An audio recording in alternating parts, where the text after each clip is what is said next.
Hello everyone, a happy Gandhi Jayanti to all of you. Welcome to our YouTube channel where we discuss various topics for masters and bachelor students, especially for political science but other topics also. Today we are going to talk about the thoughts of a very important personality in the Indian modern history, that is our father of the nation, Mr. Mohandas Karamchand Gandhi. As we are all aware, Gandhiji's contribution can never be forgotten in India's freedom struggle as well as in everyday life of today. So let us start this video about the thoughts of this great man. The first important principle which Gandhiji talked about was Satyagraha. Satyagraha breaks down into Satya, that means truth, and Agraha means force. So it is the truth force or the force of the truth. इसमें गांधी जी कहते हैं कि हमें अपने दुश्मन को जीत लेना चाहिए, उसे अपना दोस्त बना लेना चाहिए। और ऐसा हम कैसे करेंगे? Win over the enemy by suffering of the self. Satyagraha में सत्याग्रही तब तक पीड़ा झेलते हैं जब तक सामने वालों को ये ना लगे कि हम जो कर रहे हैं वो उनके भले के लिए ही कर रहे हैं, सबके भले के लिए कर रहे हैं। So we are trying to look at the truth and make the other person believe that whatever we are doing for the best of all. This was used by Gandhiji in his Satyagraha missions in Champaran, Kheda, etc. So this was one of his cardinal principles. His second most important principle was Swaraj, that is rule over the self. Swaraj का हिंदी में मतलब यही होता है कि हम स्वयं के ऊपर और स्वयं से रूल करें।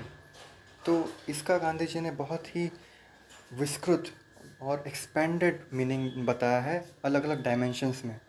पॉलिटिकली गांधी जी ये कहना चाहते हैं कि स्वराज का मतलब है हमारा खुद का रूल हो दूसरों के ऊपर, और इससे इनका मतलब था भारतीयों का अंग्रेज़ों के ऊपर या अंग्रेज़ों के बाद। ये एक पॉलिटिकल मीनिंग है जिसमें वह स्वतंत्रता की बात कर रहे हैं। दूसरा economic, financially we should be stable, we should be autonomous, we should be free from the clutches of the other, we should be financially independent. Thirdly social, उस समय समाज में जितनी भी बुराइयां थीं, जैसे छुआछूत हो गई या जेंडर बायस हो गया जो आज भी है, उसके खिलाफ गांधी जी बात करते हैं। तो वो चाहते हैं कि समाज में सब बराबर हो और ये सारी बुराइयां मिट जाए, तभी हम स्वराज अटेंड कर सकते हैं। और आखिरी में वो इंडिविजुअल लेवल पे ये चाहते हैं कि हर एक इंडिविजुअल अपने सेंसेस, अपने खुद के ऊपर कंट्रोल करना सीखे, क्योंकि तभी once we control our self we will be able to control others and hence attain a happy peaceful environment. This is his idea of Swaraj, that is rule over the self. Thirdly, he believed that his entire life is based on satya and ahimsa, that is truth and non-violence.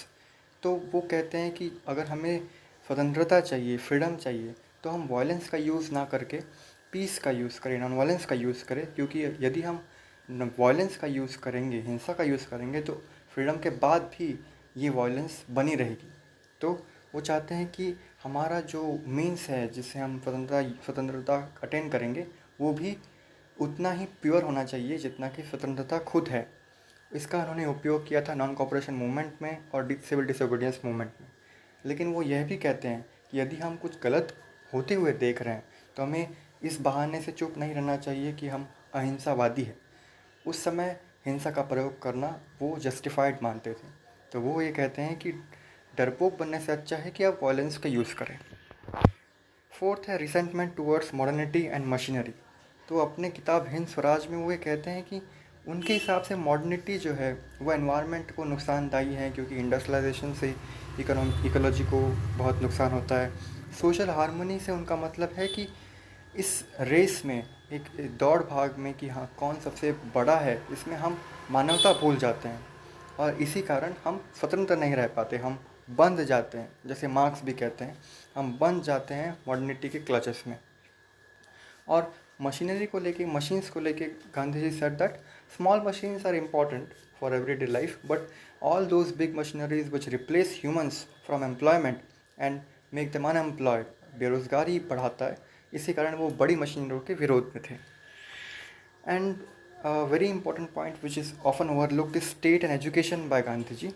तो गांधी जी हमेशा राम राज्य की बात करते हैं, तो इसमें उनका कोई धार्मिक परिप्रेक्ष्य ऐसा सच नहीं है, लेकिन वो चाहते थे कि एक आइडियल स्टेट हो that is based on welfare, that is सबका सुख हो उसमें, और न्याय हो और समानता हो। ऐसी सोसाइटी को वो राम राज्य का नाम देते थे। और वो चाहते हैं कि जो पॉलिटिक्स है वो ग्रास रूट लेवल तक जाए, इसलिए उन्होंने पंचायत राज इंस्टीट्यूशंस को बहुत बढ़ावा दिया विलेज लेवल पे।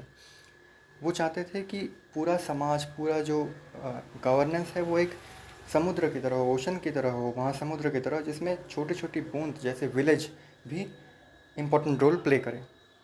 और एजुकेशन को लेके उनका एक कॉन्सेप्ट था नई तालीम को लेके, जिसमें आज के परिप्रेक्ष्य में देखा जाए तो education is always more of academic exercise, but he wanted it to be physical as well as vocational, that is everyday task, जैसे इलेक्ट्रिसिटी का हो गया, कारपेंट्री हो गई, गार्डनिंग हो गई, ये सभी बच्चों को सिखाया जाए ताकि उनका ओवरऑल मोरल और एकेडमिक फिजिकल सारा ओवरऑल होलिस्टिक डेवलपमेंट हो। तो ये थे इनके 5 मेजर आइडियाज़ जो गांधी जी के हमारे हिसाब से सबसे इम्पोर्टेंट है।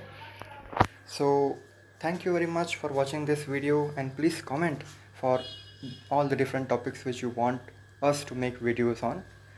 Thank you. Keep learning, keep smiling.